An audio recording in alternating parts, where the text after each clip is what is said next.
दोस्तों,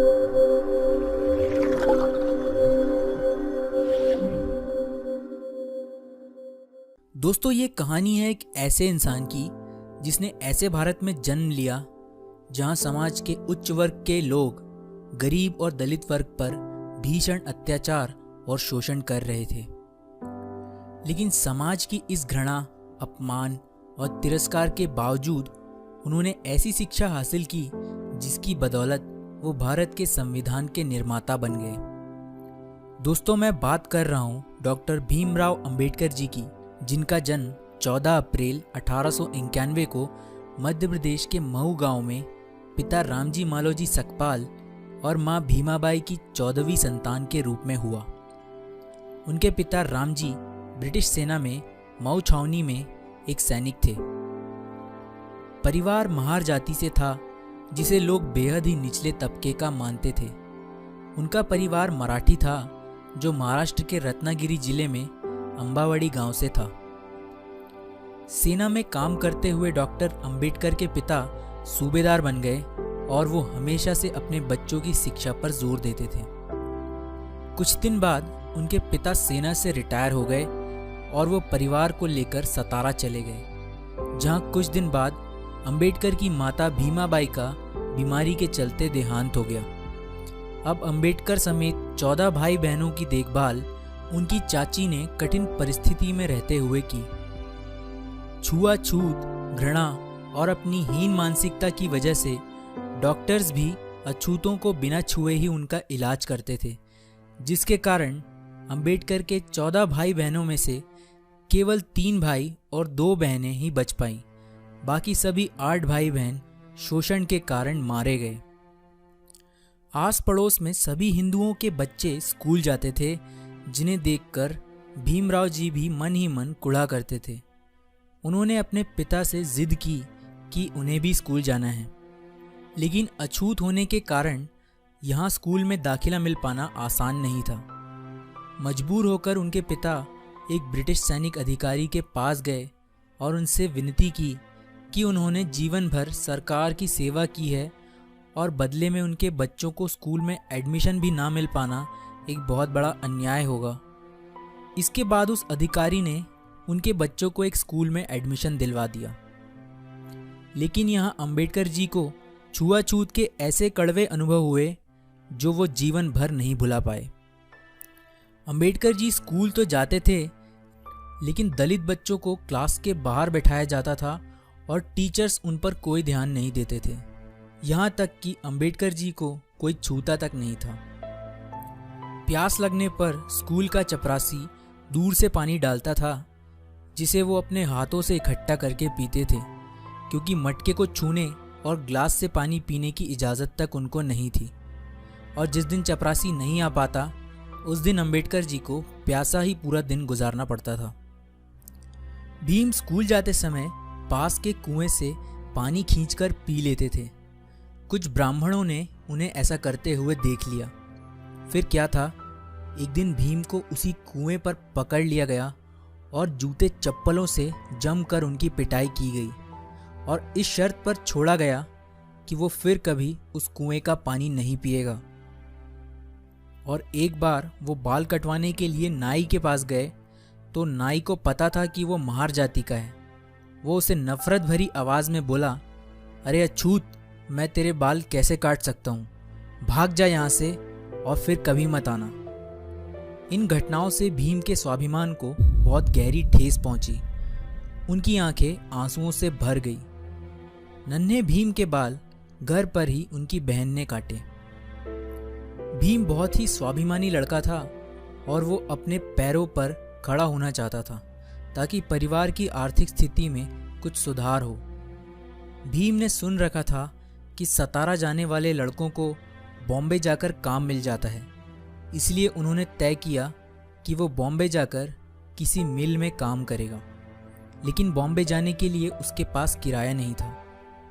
भीम ने एक प्लान बनाया कि वो अपनी चाची के बटुए से पैसे चुराकर बॉम्बे चला जाएगा।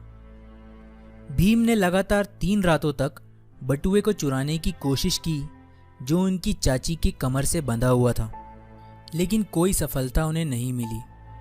कहीं जाकर चौथी रात को वो बटुए को चुरा पाए, लेकिन उन्हें बड़ी निराशा हाथ लगी क्योंकि उसमें केवल सिर्फ आधा आना ही था, जिससे वो बॉम्बे नहीं जा सकते थे। 4 रातों के इस एक्सपीरियंस ने भीम को अंदर तक हिलाकर रख दिया। इसके बाद उन्होंने एक नई योजना बनाई जिसने उनके पूरे जीवन को बदल कर रख दिया। उन्होंने निश्चय किया कि वो पढ़ लिख कर अपने परिवार के लिए रोजगार प्राप्त करेंगे और अपने अंदर की सभी बुरी आदतों को छोड़ देंगे। किस्मत ने भी भीम का साथ दिया। उनके सूबेदार पिता रिटायर होने के बाद नौकरी की तलाश में बॉम्बे जाकर बस गए और यहीं के मराठा स्कूल में उन्होंने भीम का एडमिशन करा दिया। यहाँ पर उन्होंने हार्वर्ड की इंग्लिश रीडर और बहुत सी अन्य किताबों का अपनी पिता की देखरेख में रहते हुए अध्ययन किया। अपनी पढ़ाई के अलावा वो बहुत सी और ग्रंथ और बुक्स पढ़ने लगे। उनकी इस आदत से उन्हें बुक्स कलेक्ट करके पढ़ने का शौक लग गया। उनके पिता पर उनका यह शौक काफ़ी महंगा पड़ रहा था, लेकिन वो चाहते थे कि भीम पढ़ लिख कर बड़ा आदमी बने। उन्होंने कर्ज लेकर भीम को बॉम्बे के एल्फिंस्टन हाई स्कूल भेजा, लेकिन यहाँ भी छुआछूत ने उनका पीछा नहीं छोड़ा। एक बार टीचर ने भीम से बोर्ड पर एक मैथ्स का सवाल हल करने को कहा।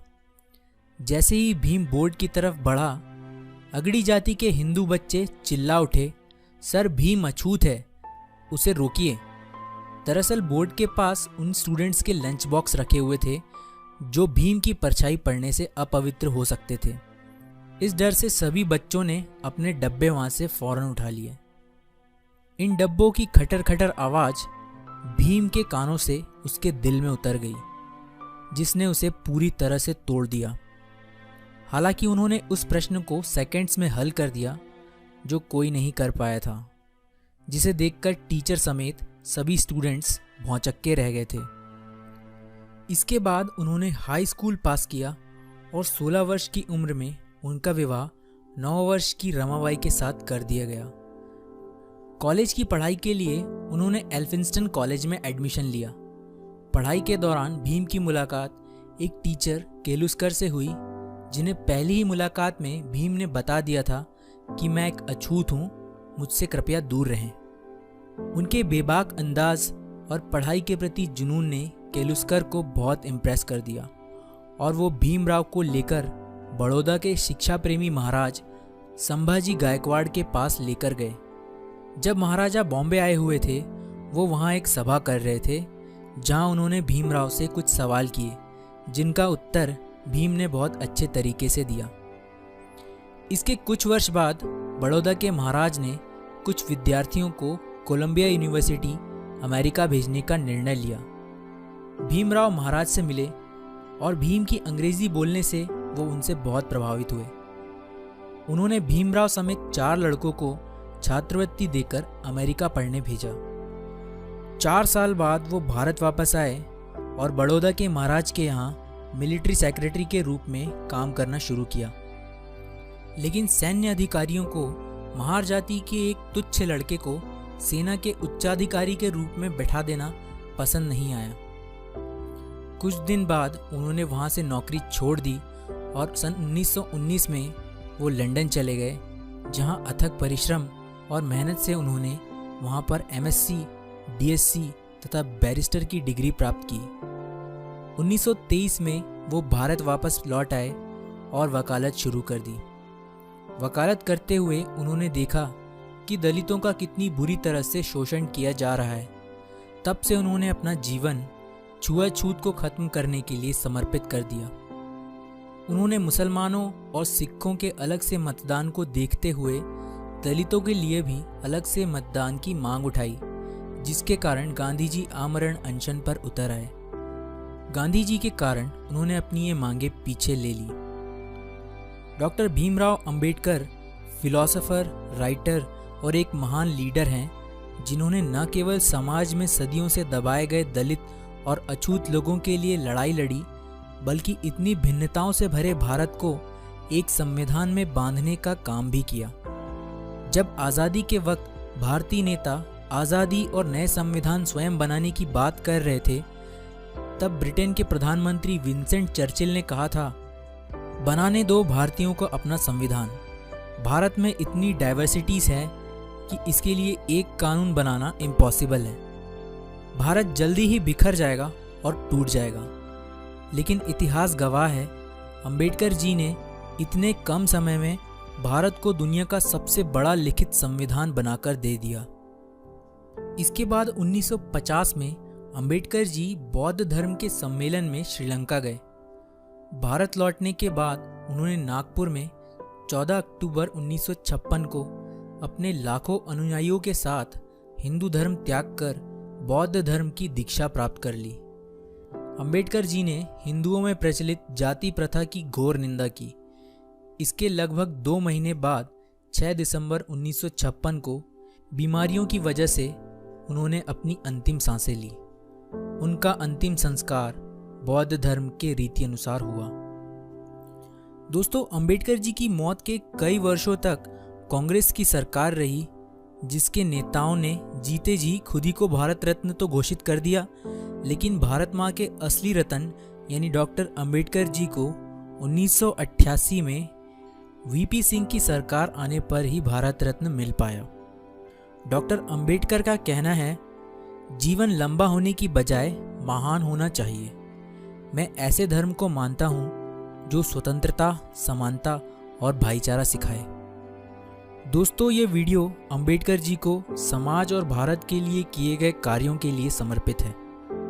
कुछ मिनट में उनका पूरा जीवन बता पाना पॉसिबल तो नहीं है, लेकिन फिर भी मैंने ये कोशिश की है। आपको ये वीडियो कैसा लगा मुझे ज़रूर बताएं।